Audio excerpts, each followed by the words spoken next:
Tor for Facebook on Android. Your connected devices will replenish themselves. And where does your cobalt come from? All that and more on Tech News Today. This is Twit. Bandwidth for Tech News Today is provided by CashFly at CACHEFLY.com.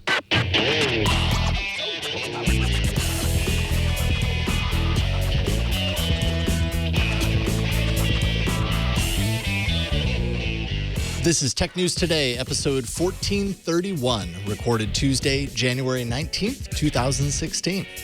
This episode of Tech News Today is brought to you by PillPack, a full-service pharmacy that combines modern technology, convenient packaging, and personalized service to make your life easier. Visit pillpack.com/twit to save $20 on vitamins and OTCs when you transfer your prescriptions. And by Credit Karma. This year, you may not make it to the gym every day, but you can work out your credit score with Credit Karma. Get your free credit report at creditkarma.com and see why over 45 million people have joined. That's creditkarma.com. Hello and welcome to Tech News Today. This is the show where we talk about all the tech news with people like yourselves and ourselves that love technology. I am Megan Morrone. And I am Jason Howell. We don't have a real-life person sitting in the studio between us today. No. I don't know. I don't know. I kind of miss Father Robert peering from behind the television set. Well, he's under the table, so it's fine. That's a little even weirder. But we are happy to welcome to the show Allison Sheridan of the NosillaCast Cast and Chit Chat across the pond. How you doing, Allison? Oh, Father Robert, stop it. Wow, he's everywhere. It's kind of scary. A little scary, ain't gonna lie. How have you been, Allison? It's good to see you. I've been doing really good. I'm excited to be back on TNT. It's been a while. Yeah. Kind of a minute. So excited to have you guys as hosts. Thank you. Thank you. We're having a lot of fun. Sometimes we end up tackling stories that can be a little bit of a challenge, as is the case with today. Yeah, today was heavy. But they're important news, and we got to talk about it, so let's do it. So let's talk about cobalt. Glad I didn't have to do Bitcoin the other day. Yeah, we managed to struggle through that. So yeah, here's another we tough learned a lot one. on that one. Cobalt. Cobalt is the mineral used in the lithium-ion batteries that power many of our smart devices. And while we spend time complaining about how those batteries don't last long enough, children in the Congo as young as 7 years old are working in dangerous conditions to mine that cobalt for companies that we know and love like Apple, Samsung, Sony, and Microsoft. Now, this is according to a report released today by Amnesty International and African Resources Watch. Children, including orphans and adults in the Congo, are working 12-hour days to mine the cobalt used in smartphones, computers, and cars. The report also says that these companies are not doing just the very basic checks to ensure that cobalt mined by child laborers has not been used in their products. And these are artisanal mines, and this is the first report on the conditions there and how this cobalt gets into the supply chain. Allison, you said you had a strong opinion. What do you think about this story? Well, there's a couple of different angles. It's not that this isn't a serious story, but I get a little weary of how they take the big tech names and put them out there. I've got a camera that's not made by a big, highly known manufacturer, but it's got a lithium-ion battery in it, but their name wasn't out there, right? It's lithium-ion batteries that are made with cobalt. So, you know, you put Apple and the other big companies on top, and then it turns it into a story where you're like, oh, Apple should be doing more. So I'm not saying it isn't important and that we shouldn't talk about it, but that was just, I wanted to level set that lithium-ion batteries are all over your house, right? The other thing is, I was reading the specific answer that Apple gave to the allegations, and they said some really, really cool things that they're doing in particular, and in taking this seriously. They said that any supplier found hiring underage workers must, 1, fund the worker's safe return home, 2, fully finance a worker's education at a school chosen by the worker and his or her family, 3, continue to pay the worker's wages, and 4, offer the worker a job when he or she reaches the legal age. I thought that was really, really interesting that they're doing those specific things, but that they have to catch the supplier doing it for that to work.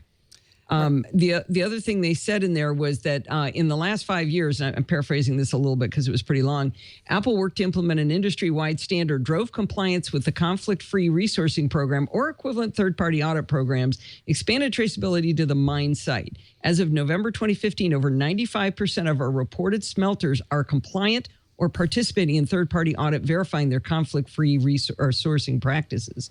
So, I mean, it didn't sound like pablum to me. It didn't sound like, yeah, we check that. It sounded like they really are doing these audits and that they are finding some situations, and that they said it's at 95%, but that isn't enough. It needs to be 100%. Right. Yeah, I agree with you that that there's many companies involved in this. But I think the way that change happens is when someone calls out these big companies and says, hey, are you doing everything you can? So it's 16 multinational companies that were listed specifically as customers of, is it High-U cobalt? One of the two. The other is what was it? It's the CDM. And basically, so 16 multinational companies. And I was reading kind of the TechCrunch kind of run through on this. Some of the companies have admitted the connection, and essentially how this is connected, right, is that these two companies buy cobalt in those areas. That cobalt makes it to battery component makers, essentially, and then those battery components end up in all of the devices that we use. And so that's kind of the level of difficulty here between the 16 multinational companies. Some admitted the connection, some said, kind of hedged their bets, said they didn't know for certain. Some denied association, though they're still listed directly in the documentation as customers. It's such a complicated thing, especially problem. Right? Yeah, right. Exactly. It probably is. Right, and they work with someone who works with them. Yeah, and so it's also a problem with us kind of just wanting to turn the other way and saying like, it's fine. Yeah, that's I think the bigger challenge, and where it's difficult for me when I think of stories like this, because I mean, you take the three of us, we have built a career, and Twit, like we've built a career around technology, and there is a greater level to kind of respect when it comes to all this kind of stuff, but it's so easy to forget it because it seems so far removed from the fact that we carry a phone in our pocket and we don't know necessarily what has sourced all of those components. But then you read something like this, and my immediate reaction is, okay, well, I want to throw my phone away because I feel like just by having the phone with a lithium-ion battery in it, I support this, which ethically, I do not support this, but yet it's so complicated because in the United States, as just one example, we are surrounded by this stuff. How do you remove it from your life? Right. And I get what you're saying too, Allison. Like, we don't want, everybody remembers Mike Daisey and when he went in and, said exaggerated the working conditions in order to tell a compelling story. And it was unfortunate because there was a story to be told, but he exaggerated it a lot, and his facts weren't correct. And so, you don't want to be knee jerk in this either. Back to Jason's point, I like the. Did you see the Saturday Night Live skit quite a few years ago where it was supposedly a wired, a couple of tech reporters, and then they had people from the company that makes the iPhones talking to them about their working conditions versus, is it too light? Is this too light? Did we make it wrong? And they're talking about standing in line for 6 months to get food and I know. Think about complaining about the battery pack on the iPhone battery. Like, okay, never mind. Right. Like the complaints that we have about our technology versus, man, it could, it could be so much worse, and in fact is so much worse in other parts of the world directly related to that technology that you're carrying around. It's such a catch-22. Yeah. I mean, I think it's really important to be reminded. One of the specifics of the Amnesty International report, which I thought was interesting when you're talking about conflict materials, those are tin, tungsten, tantalum, and gold. And the Dodd-Frank Act requires companies to disclose whether their supply chains involve those conflict materials, but cobalt isn't on the list. And I'm not sure why not, but it's not on the list, so it's not considered a conflict material. But clearly it is. I mean, there's children mining it. They have to wash it, and there's a lot. It's dangerous conditions. It's a material you don't want children direct contact with. Yeah, so it's important to think about this stuff, I think. Mm-hmm. We were just talking about the ages of our own children. I mean, Megan, you've got a child who's 12. Yeah. Just trying to picture working in a mine in those kind of conditions. It's just horrible. Can't even imagine that. So, yeah, so and talking about them. Apple and Google and them on top to get attention, it's okay. Right. Yeah, and that's how things change, right? Sure. Yeah. Good point. Well, I guess not entirely related, but just as controversial, let's say. Apple quietly released a regulatory document that breaks down its diversity standings for 2015. The EEO1 report shows after a 13-month period for 2015, and I've got a whole lot of stats here, but basically to kind of summarize, and we can go deeper into it if we want, very minor improvements from the year prior. Apple's kind of been under the crosshairs as far as increasing kind of the diversity employed with a company. 31% more African American this year than the previous year in total staffing, 24% more Hispanic, 29% more Asian. So going up, but when you take a look at the leadership, this is what I kind of found interesting. Last week, the board of directors actually voted down a shareholder proposal that was aimed at increasing diversity in the upper staff. And basically what that was all about, if I can get my notes to cooperate with me here, where is it? Oh, okay. So here we are. So leadership diversity, 83% white, in kind of like the executive level, 11% Asian, 1% Hispanic, 3% Black. This year versus last year, the 83% white is actually an increase from 64%. So kind of getting less diverse up at the very top. The shareholders kind of put out a call to leadership to say, hey, we need to work.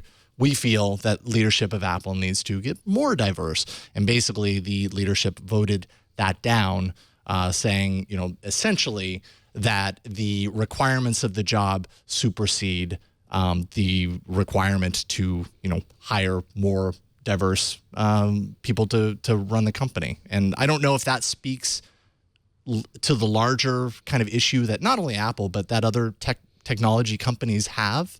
But it's interesting nonetheless.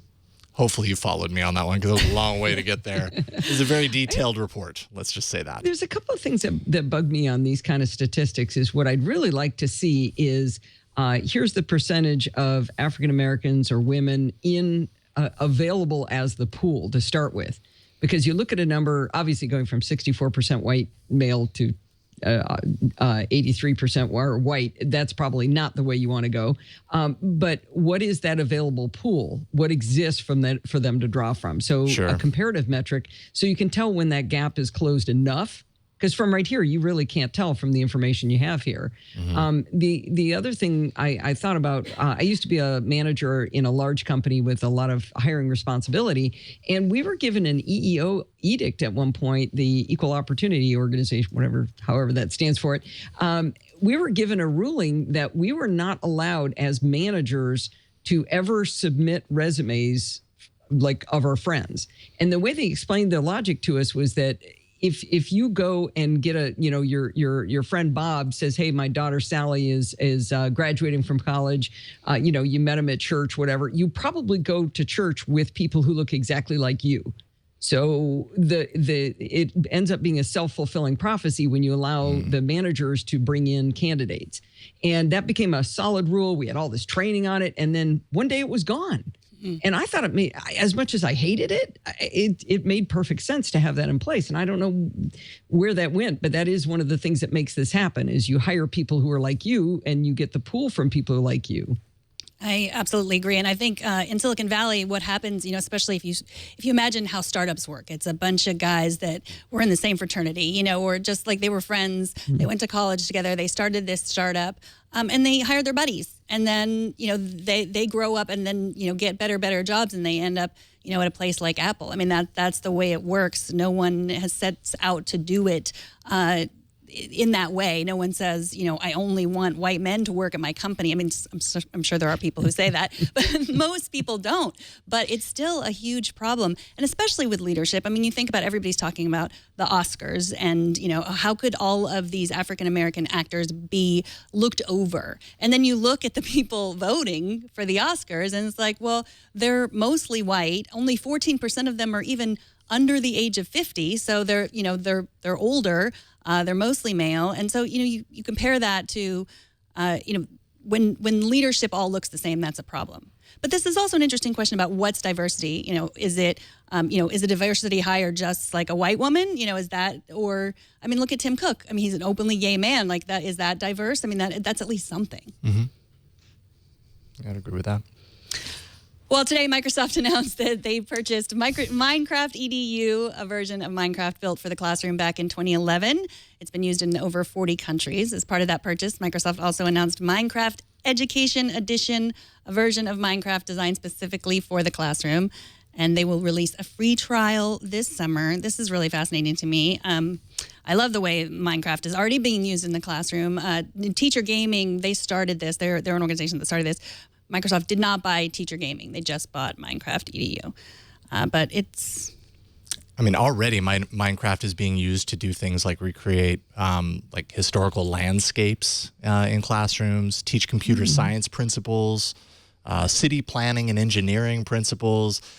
I love, like, when I was a kid, there were games that allowed you to make games. There was like Adventure Construction Set. There were, Excite Bike for creating racing tracks and stuff. And now you have a game that's to create, it's basically built around level design. And I love that that's been democratized because it used to be so difficult. And even the games that tried to do this, you just ended up with games that you kind of didn't want to play. Like, yeah, sure, you could create a level, but it wouldn't be that great. Although mine were awesome. They were totally awesome, and I traded them with my friends. But you know what I mean? You can create really complex stuff with Minecraft, and you can use that as a tool, not just a game, to teach a whole lot of concepts. I think this is brilliant. I love it. I've seen it in my kids' classroom. California has the mission project. Everybody has to create a mission. There were a lot of kids creating them in Minecraft, which is that's cool. Yeah. We talked about the mission project, but I got an A on mine when my daughter and son needed to make them. We talked about this on your show, Allison, and you had me on, and we talked about Minecraft and how that's what happens in my house from dawn to dusk if my children were allowed.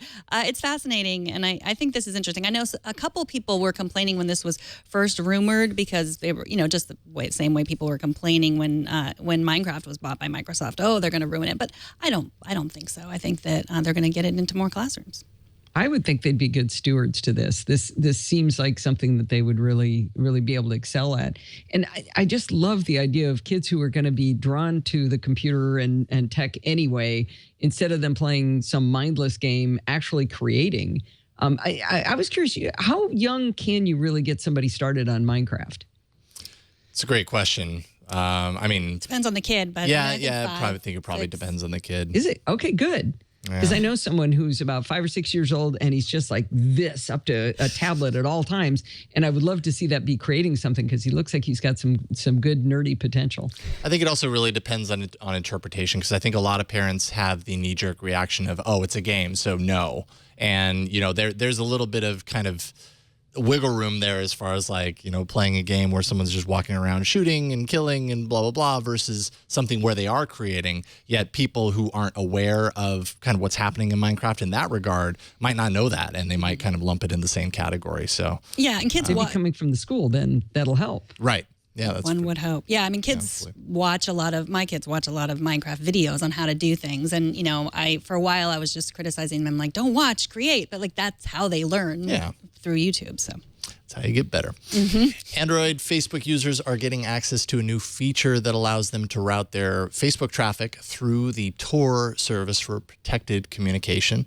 The user needs to have the Orbot proxy app installed to see the option inside the Facebook app. Basically, there's an option in the settings that says use Tor via Orbot, and if you have the app installed, it'll enable that.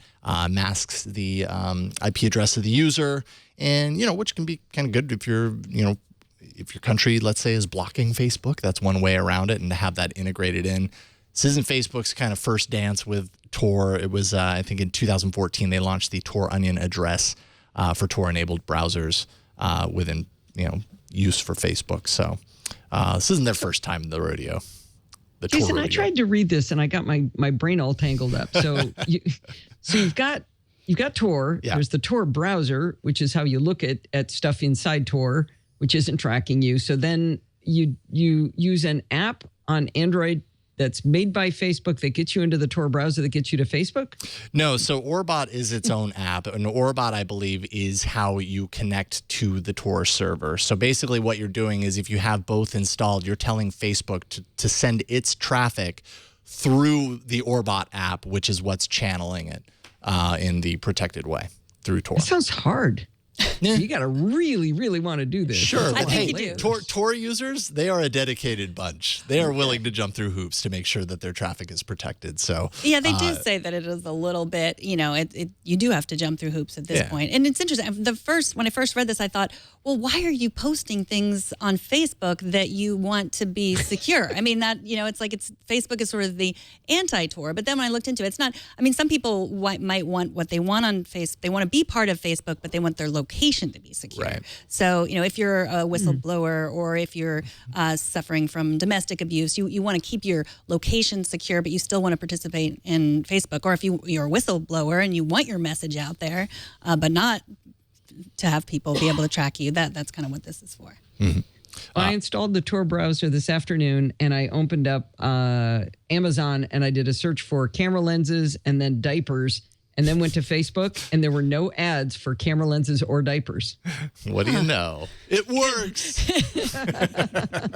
Yeah, it was kind of unsettling to see that right sidebar just like, I don't know, it had Nordstrom or something. I don't know what it was. Yeah. Nothing related to me. I should clarify, like, as far as, and I don't know how it is on Android or on iOS, but on Android, something like this isn't too complicated necessarily. Like, it sounds complicated because it's two separate apps, but if they're working in concert with each other, it really should be as easy as you have the Orbot app already installed within Facebook. When you're ready to channel your traffic through Tor, you just hit the menu button. I haven't used it personally, but it's probably not going to be a whole lot more complicated than that. So. Yeah. Bleak in our chat room says there are no hoops required, that we're scaring people away. It's just not as easy as opening up Facebook on your phone. Right. It's not That's all we're like saying. Tor browser is built into the Facebook Yes. app. You have to know to install the other thing Right. first. And if you There want anonymity, if you want privacy, go for it. There you go. I do not Sorry, want to Blake. scare It sounds like this is one of those things that's describing it is hard, but doing it is probably easy. Probably. Well, according to Android Police, Google is testing a new feature that lets you install apps directly from your search results. Now, some observant Android users are seeing the option to bypass the Google Play Store to get their app faster. You tried this afternoon, Jason. You don't have it yet. So I guess Apparently, you just... I'm not on the experimental No. part of this, but Not yet. I hope to be. I don't know. I think it's really cool. It's giving you one less step of friction in order to install an app, and I think any developer out there is going to applaud something like that, especially if you're getting this through Google Search, which is potentially the greatest access to the greatest number of people. Period. So, but don't you like to read reviews in the App Store and those kinds of things and see sure. how old it is? Sure. But you don't get to see any of that now. You just go straight and install willy-nilly without thinking about it. You might not need to. You might not need to. But what about average people, like skipping that step and installing stuff that might be dangerous? Well, I mean, define dangerous. If you're getting it through the Play Store, generally things are pretty darn secure and safe. But I mean, yes, of course, you're not taking a look at the reviews right then and there in the search results. But sometimes you don't need to. Sometimes if you're searching for Audible and all you want to do is install the app, it's nice to just kind of have it there. Not to mention, sometimes the search in the actual Play Store leaves a little to be desired. So sometimes you get the best results from Google Search. It's just plain and simple. You know what I mean? We should mention Audible is a sponsor, but not of this show, just of the Twit Network. But you weren't paid to say that. We probably should mention that. You're right. Facebook is undoubtedly a huge pool of eyeballs, speaking of eyeballs, with more than 1 billion daily active users worldwide. Many businesses have succeeded simply by reaching those users in their feeds with viral content, which if you've used Facebook, you've seen your fair share of. It appears that traditional viral content isn't as effective as it once was. Basically, it's kind of moving as you can probably assume, in the way of video, as opposed to just simple, viral posts with a single click action, that kind of stuff. Elite Daily, for example, seeing fewer and fewer Facebook referrals. So these companies, Upworthy is another one that you probably definitely seen inside your Facebook feed plenty of times, focusing a lot more of their resources on the video content. But I think what's interesting to me about this is, yes, Facebook's more than a billion viewers daily active. That's an insane number, and you can build your business just based on existing in the Facebook feed. But wow, what power Facebook yields over you. Like, all they have to do is make a change to the feed. All they have to do is emphasize something else. Right now, their emphasis is on video, and native video at that. So if you're producing your content in native video, posting it to Facebook's platform, you might score well there. But your future is always in the hands of Facebook and its changes. And as a business, I don't know. I don't know if is that the best way to run a business, to run your business, Allison? What do you think? It's a little terrifying. I feel like Facebook is like a black hole, and that if you join in and add things to it, you're adding to the mass, right? And so it's only pulls more in. I recently polled my listeners on. I don't have a Facebook group. I've got a really strong Google Plus group, and I sort of feel like I gotta do it in Facebook, but it's just sort of like dragging me into it, kicking and screaming. I see what you're saying, Jason. I hate to be dependent on that, but that's where everybody is. Yeah. So you kind of got to. So, I have this argument with myself a lot. It's interesting also that average people don't necessarily know how the Facebook feed works. When I talk to people, they're like, why didn't I see that? Or how do I see those things? Especially if you compare it to someone who uses Instagram, where it's just, you see everything in order. So that I think that's a little bit nefarious that people don't. I wish Facebook did a better job of saying, we're trying to let you see what we think you want to see first, but really we have our best interests in heart. Mm-hmm. And don't forget YouTube, kind of by many accounts, definitely the competitor to Facebook video and probably king of online video, at least at this point, still not profitable, right? Like, I was searching. I was like, I know at this point, if they actually turned like an actual profit, and suddenly there would be articles all over the internet about it. And it would have had to have happened sometime last year, because I know early last year the report was that YouTube's still not profitable. I couldn't find any reports along that line. So if YouTube/Google isn't profitable on this, long term, what does that mean for Facebook's efforts? I don't really know, but all right. Yeah. Well, moving on, TechCrunch reports that Starbucks will now let you identify, download, and save the songs that you heard in the store while you were drinking your latte to your Spotify library. Now, it sounds a little confusing for the average person. You first need to open the Starbucks app. And even this might even be more difficult than Tor. I'm not sure. You have to first open the Starbucks app, and then you can save your songs to Spotify. I don't really get this, because Siri already knows how to identify songs for you, and I'm sure you have apps on your Android phone that. This is the playlist, and that's at least that's what I understood. And I guess that's maybe a little bit different of a story, because I know of a lot of people who have said who buy their music, or at least. This is probably years ago at this point, but, who would kind of go to Starbucks not only to drink coffee, but as like a music recommending engine, because they always have music playing in the store, and it's a certain variety. And if you really like that music, it's a good way to kind of, I suppose, enjoy a playlist of that music. Now you can save that music onto your phone. Not for me, but I guess it's for somebody, Well, they do have an Android app. Well, I mean, it's not. You wouldn't do that. I can't say I've ever been like the most ardent fan of Starbucks choicing music. But I guess this technology will be able to, in the future, be used to. The customers might be able to influence. Right now, the baristas can have some control over what music is played in their particular Starbucks, and then maybe in the future, customers will be able to say what they want to listen to. Mm-hmm. And also, I know a community jukebox in Starbucks. Yeah. Hey, that's actually not a bad idea. Right. And then music creators, they're going to be pushing emerging artists. So I know you're a music creator. Maybe that would interest you. I don't know if my music would ever make it into Starbucks. I think I'd scare people away. Okay. People would have like coffee spit takes. They'd be like, be just a little bit uneven. That's not true. I've listened to it. And that's be out of balance. I would not spit out your music did not make me spit out my coffee. Oh, thank you. Finally, my job is done. Put that here. on your Facebook page. Yeah, exactly. All right, coming up, we're going to talk with Mike Murphy from Quartz, who will tell us a a little bit about some of Amazon's ambitious initiatives right now. Some really cool stuff. But first, let's take a minute to thank the sponsor of this episode, and that's PillPack. I have it right here. If you're like me, you forget things. If you forget the wrong things, like did I take my prescription medication this morning before I left the house? Well, let's just say you don't want to do that. Nothing good can come of it. So that's what PillPack is all about. It's the future of pharmacy, and it's available right now. PillPack delivers your medications and your vitamins, all pre-sorted for you in these easy-to-tear packets. You just kind of pull it out of the box. As you can see right here, you just tear it right off. And there you go. I've got my 3 milligrams of melatonin for the day. Thank you. I needed that. It's labeled with the date and time for each dose, so you can get rid of that antiquated Monday to Sunday pill box. I'm so used to seeing those. I don't need those anymore.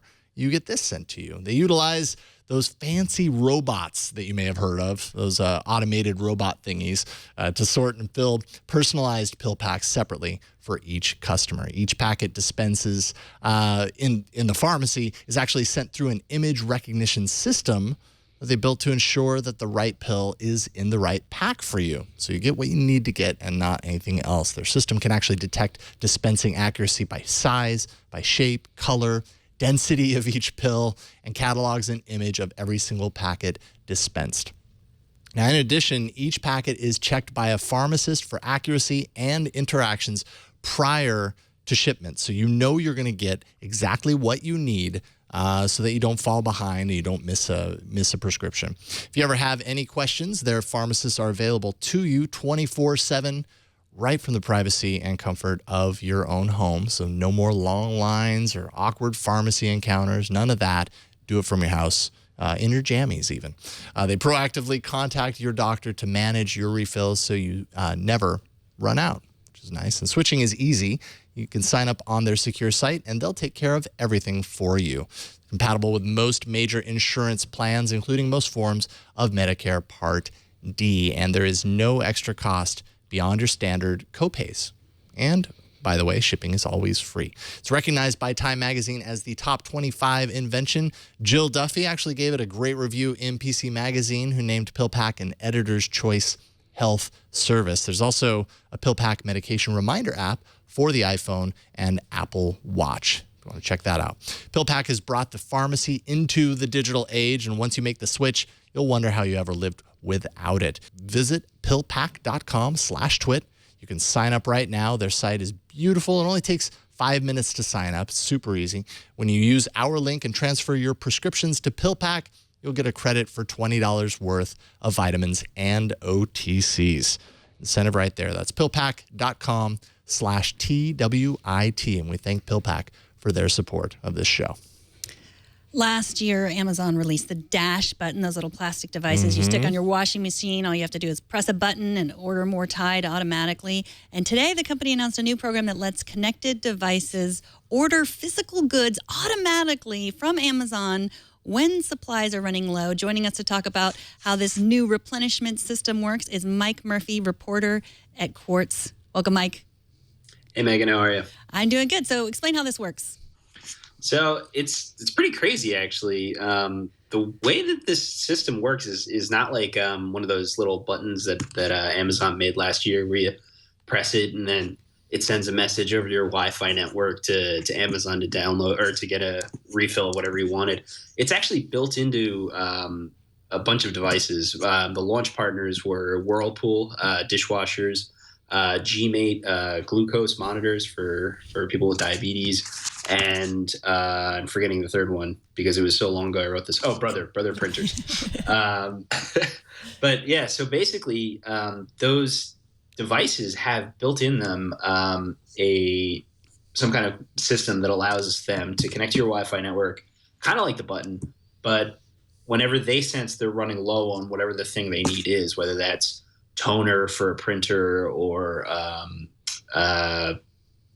the little strips you need to test your blood glucose level with, it'll just automatically buy more. And then you'll get a message from Amazon the same way you would when you buy something on Amazon saying it's on its way to you. So you're completely out of the buying process. It's just taking it all upon itself. So this is built into the devices themselves, so you don't have to have that little button hanging out. Is this a standard that Amazon, like I could see this being like a small little icon on many different, boxes of technologies that include some sort of consumable, requirement is like, whatever this is called, dash enabled, or I don't know. Is this a standard that Amazon's going for? So yeah, it does seem like that's going to be the case. Amazon said that this actually boils down to basically just an API. So theoretically, any web-connected device can be programmed or updated to ask Amazon to buy more of something. So I was thinking like, you could have your Nest thermostat when it gets real cold, maybe order you some more hot cocoa or something. Far more practical. I saw a picture of someone with a Wi-Fi Brita filter. So when the Brita filters are running low, it'll order more filters. But the problem with kind of all these things is that you're kind of leaving it up to the machine to decide whether it's actually run out and whether you really want more. Maybe you're kind of sick of that Brita filter and you were going to buy a different filter or something, but now you've got 10 more coming. So what are you going to do? Well, I know with the dash buttons, I haven't used it personally. I know Leo has pushed it, or he's pushed the dash button as well, but he also has dash buttons. And I know that there have been plenty of orders of toilet paper because I think his son keeps pushing the button every time he sees it. So, it's not without its issues, but I think there is a setting within the dash button method where you can basically say, queue it up in my cart. And then I, essentially go online and make the final purchase. So hopefully that would be kind of rolled into this as well. Mike, I have a question for you, if I may. The last thing in the world I want to have pre-ordered for me is the printer cartridges, because let's be honest, they just fake when they're empty. I mean, they run out and don't tell you, but you get these false positives. I'm just curious, what in your house would you actually like to see pre-ordered like that?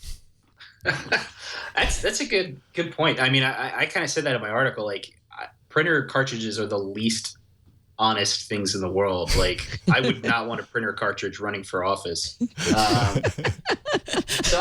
I don't know. It might be electable. You never know. Yeah, that's about like this, right? But like, I mean, there's definitely some stuff, in the bathroom maybe where, certain things come up and you're like, oh no, I've run out of that. And I'm not in a situation to go out and get some more right now. There's a lot of that stuff that I would like that peace of mind. Unfortunately, those things don't tend to be electronic. But I was thinking about one like the forced error unit has a filter that you're supposed to replace, but you never remember doing that one, or the whole change the batteries in your smoke detector. That one sounds kind of good. I just like my battery area to tell Amazon when it's time to get more. I agree, but in my opinion, I mean, it's that same kind of thing of the false positives of a printer cartridge. That has come about because the printer industry realizes that the way to make money off of printers is not the printers themselves. It's the ink. It's that kind of razor and razor blade model of purchasing.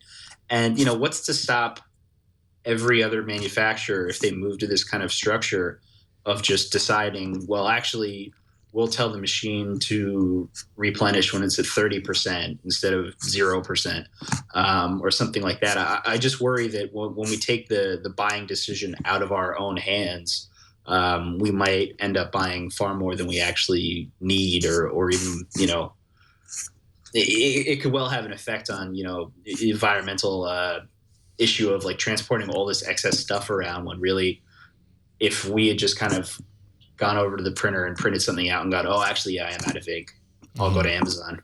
Yeah, that was my problem with subscribe and save. That was, I don't know, maybe a dozen years ago. It was back when my kids were in diapers, and it was excellent for that, and it would just come regularly, and I needed it, but you can never judge exactly when you are not going to need it anymore. And I guess this is the idea is, the device will be able to tell. And you and I, Mike, talked about that smart diaper bag, and you said, why would you ever need that? But that was something that could be useful, like when you're running out of diapers in the diaper bag.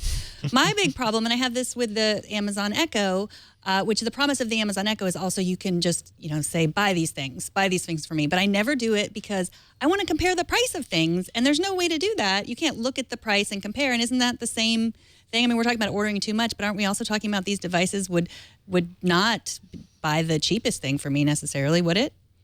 That's absolutely true. I mean, we've kind of got this implicit trust in Amazon with this, that they're always going to be the lowest. And, oftentimes they are, but they aren't always, for sure. I mean, last night I was looking for a new Xbox game, and I could have bought it immediately through my Xbox itself. But on Amazon, it was $20 cheaper if I waited 2 days for it to show up in like physical format.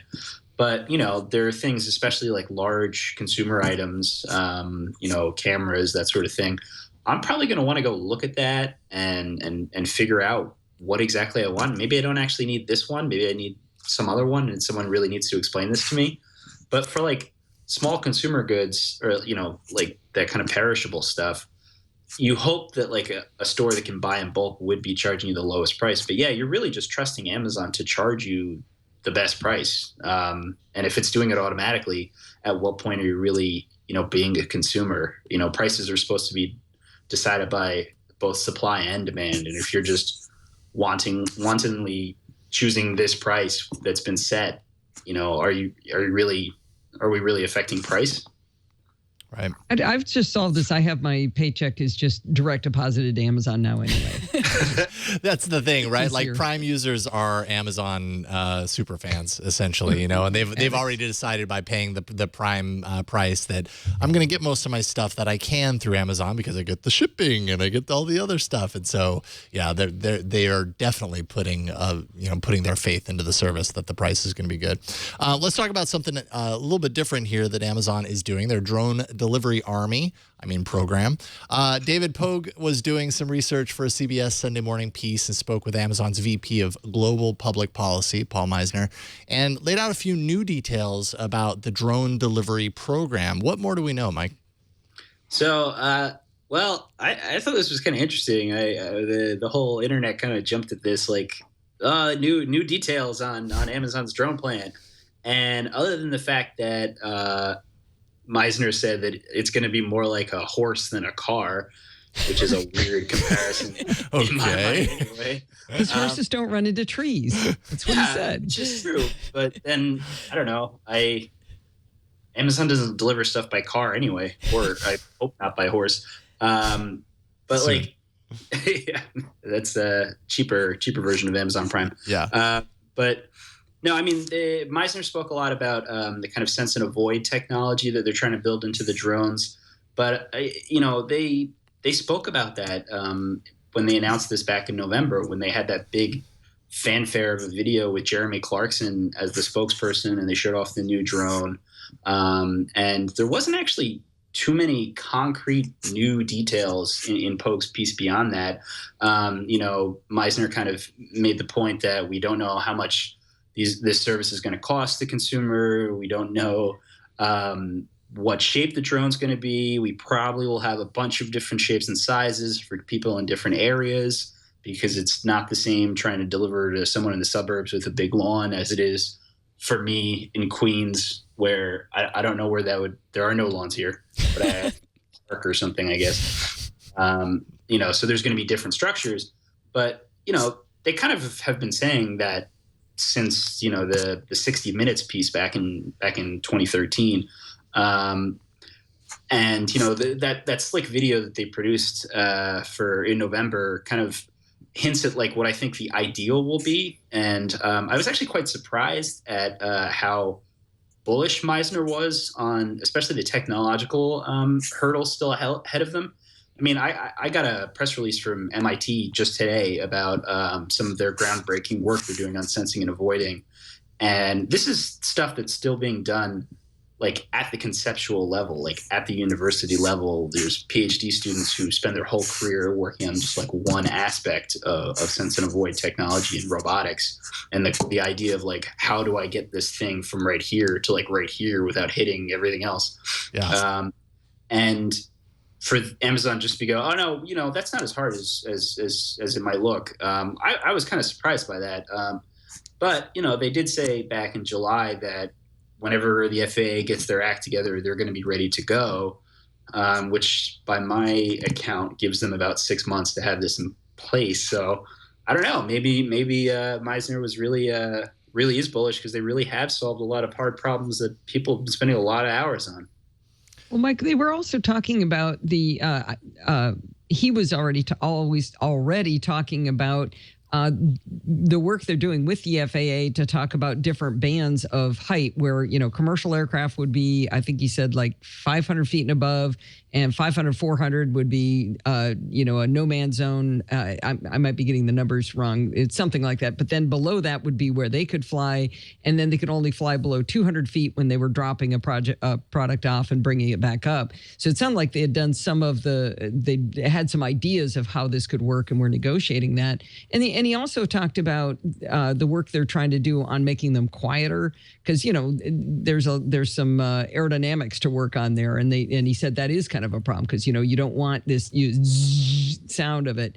But I always get angry when I hear people talk about that, because I'm sorry, those big janky trucks breaking up our roads, they make a lot of noise too, and nobody compares that to a drone doing a point to point. You've got all these trucks kind of scrambling all over the place instead of going point to point, and I bet you could actually see a reduction in noise and certainly a reduction in the destruction of our roads.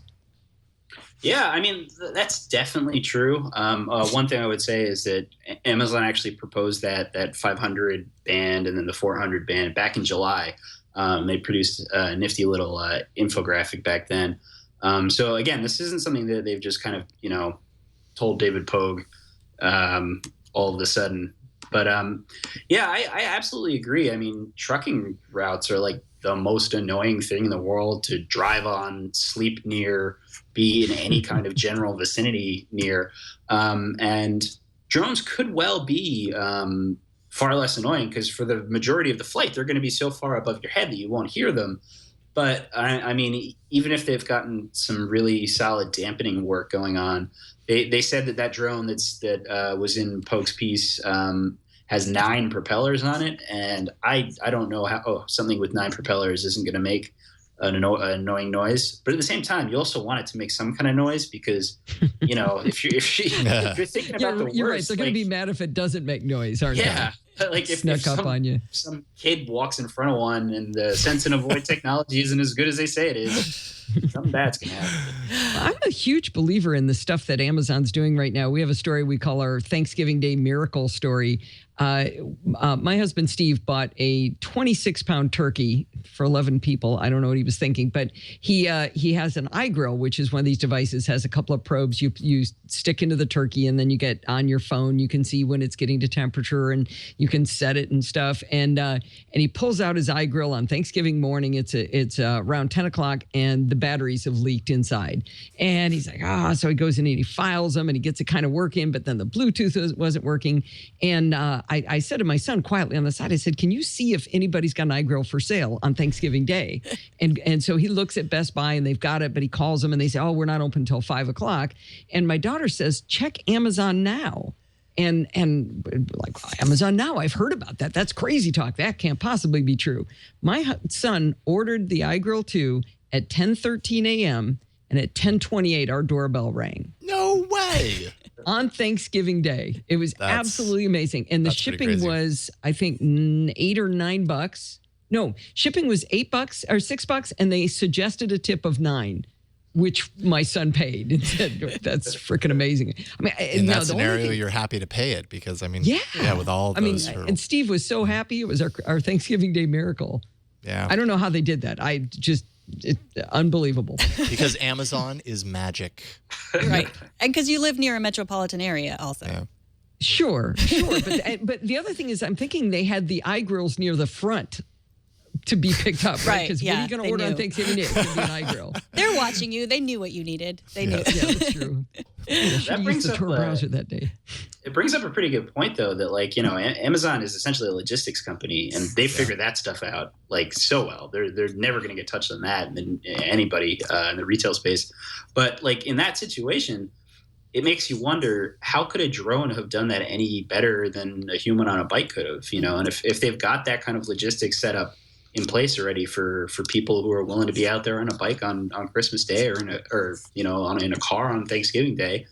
Is a drone really going to make it any easier than if you got it in 15 minutes? I mean, that's awesome.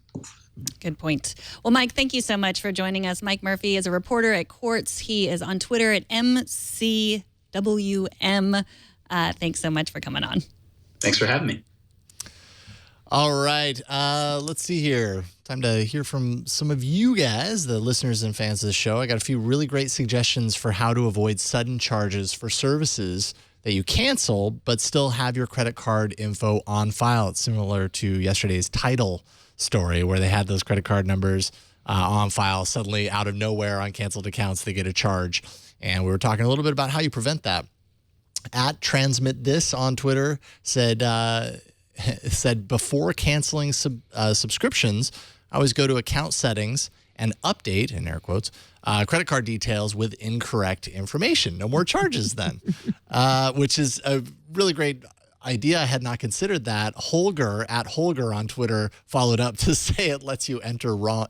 That only works if it lets you enter wrong details without actually validating, which is a good point. A lot of websites will check the number as you're entering it in, and they know kind of the formula for the credit card details. But worth checking that out if you're canceling a service and you want to make sure that they don't have your credit card number on file anymore. At least they don't have it in the active spot. One final one, Q_Davis on Twitter said another good way to avoid subscription service auto renew is to use a prepaid or online card. And this is actually a really great idea, like Google Wallet. I have a hard kind of Google Wallet in my wallet that you can use, or PayPal debit card, one of those, because then it's kind of more like a burner card at that point, and you can set rules around that. So very good information. You can always hit us up on Twitter, obviously, or send us an email, tnt@twit.tv. That's where we get most of our feedback. So there you go.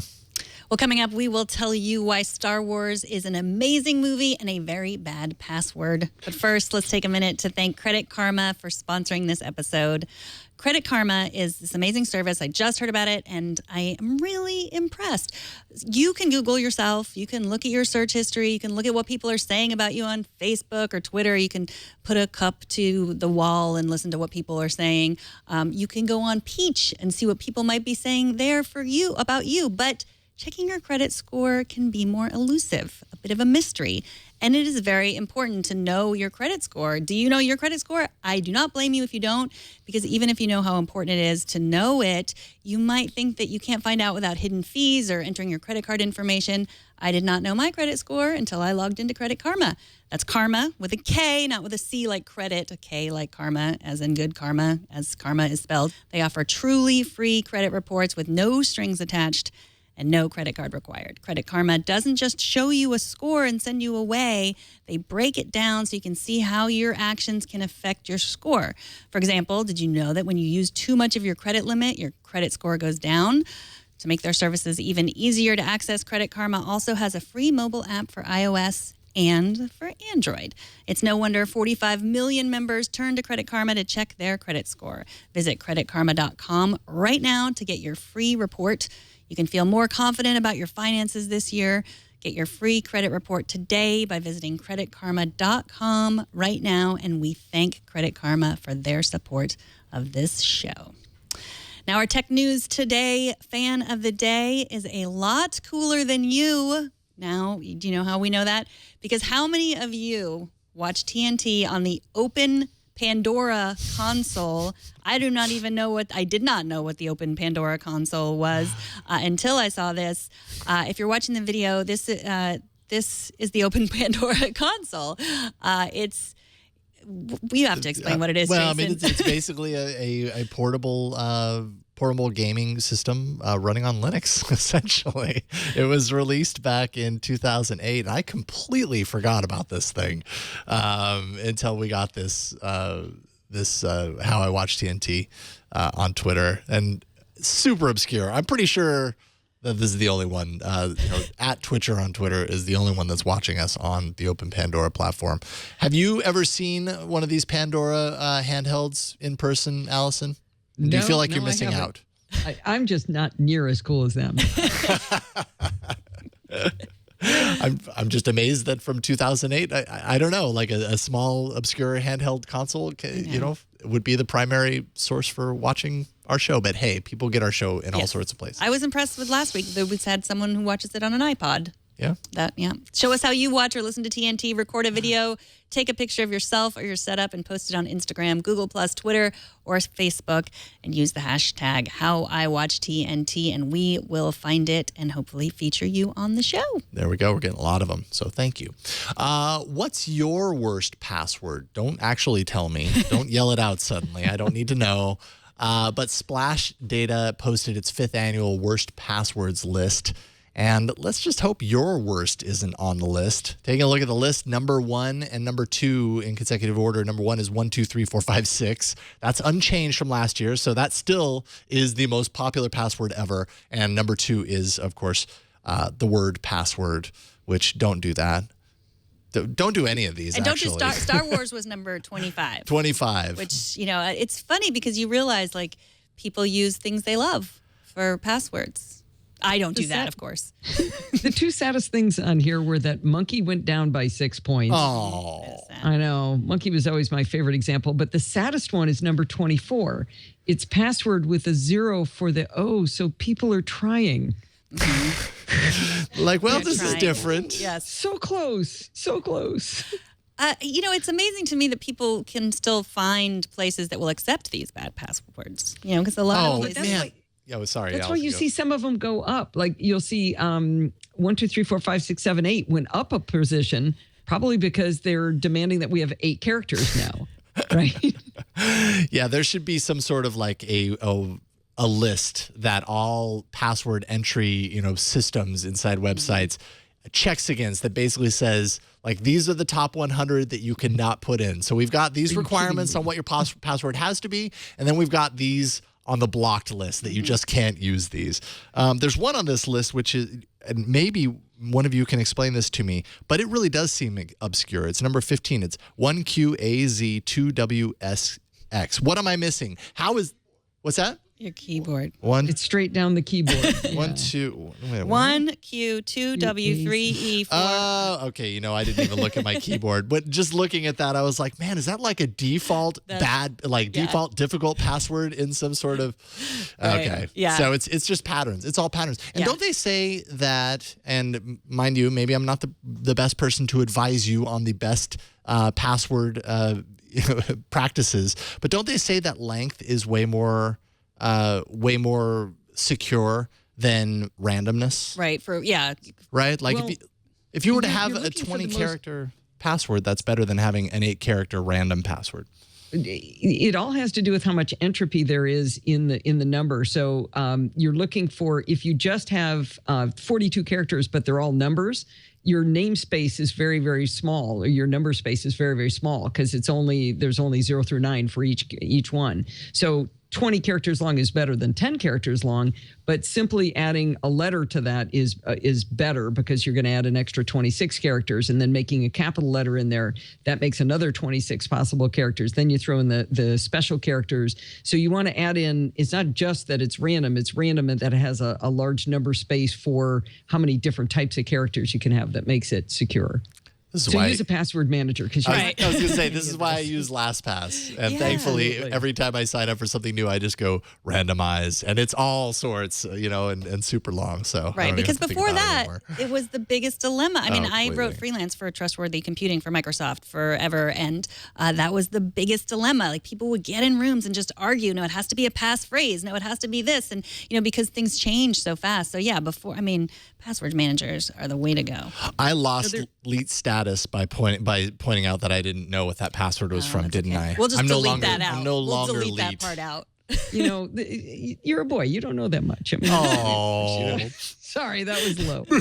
I want to give you guys a tip, though, in this category. There's a site called xkpasswd.net, and it was written by Bart Buchatz, and it's a way to create strong, secure, but memorable passwords. So if you use LastPass or OnePass and you use OnePassword and you use the automatic generator, you're going to get a strong password, but you're not ever going to be able to remember it or be able to, you're looking at your phone and you're typing it like this, it takes forever.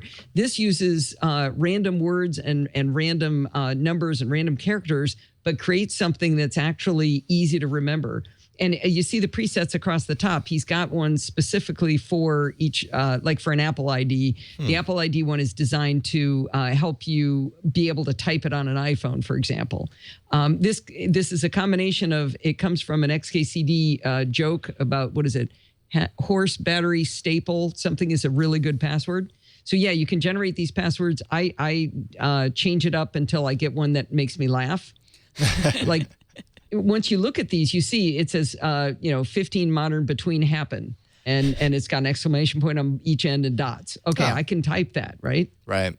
And it's not just a bunch of total randomness, which is impossible. Yeah, I usually go in here and I'll test it, and I'll take a look over on Steve Gibson's password haystacks. And when you do that, all of a sudden you can see, okay, this makes a crazy password.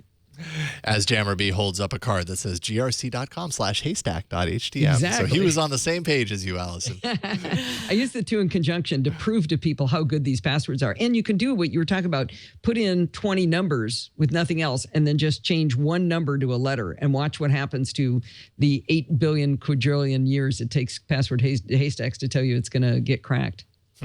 Well, Allison, thank you so much for joining us. Allison Sheridan from at Podfeed on Twitter. Tell everyone where they can find you.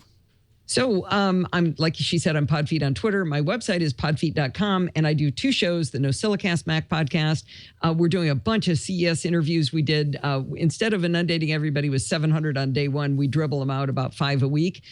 We tend to go towards the littler, weirder things instead of the, we don't go to the Samsungs and the Fords. We go to the strange little places and pick up fun little interviews. And Steve likes me to go to things that make me look silly. So if there's something for me to ride or put on my face, he's going to do it. But I also have a show called Chit Chat Across the Pond that both Megan and Jason have been on, which has now been split off as its own show. So go look for both of those in your favorite podcatchers. Allison, it's always our pleasure to get you on the show. Thank you so much for coming on today. Thanks. Anytime, you guys. All right, we'll talk to you soon. Tomorrow's awesome guest will be Devendra Hardwar of Engadget. We also actually have an interview lined up with Cara Platoni. She's the author of We Have the Technology. She has some experience wearing cow VR. Yes, cow VR is a thing. Like moo, that kind of cow. There we go. That kind of cow. TNT records live every Monday through Friday, 4 p.m. Pacific, 7 p.m. Eastern, 12 a.m. UTC at twit.tv/live. You can also be a part of the show by emailing us at tnt@twit.tv or leave us a short voicemail. That's 260-TNT-SHOW. And finally, you can always hit us up on Twitter. We are at Tech News Today TV. And if you enjoy the show, then don't forget to subscribe. You can subscribe on iTunes, Stitcher, TuneIn, Overcast, Downcast. Find your favorite podcast catcher and subscribe to us. You can find all the ways to subscribe at twit.tv/TNT. And if you want to get in touch with us directly, tweet at us. I am at Megan Morrone. And I am Jason Howell. Thanks to everyone who helps us do this show. And what else can we say? You guys are awesome. Thanks for watching. We will see you tomorrow. Bye-bye.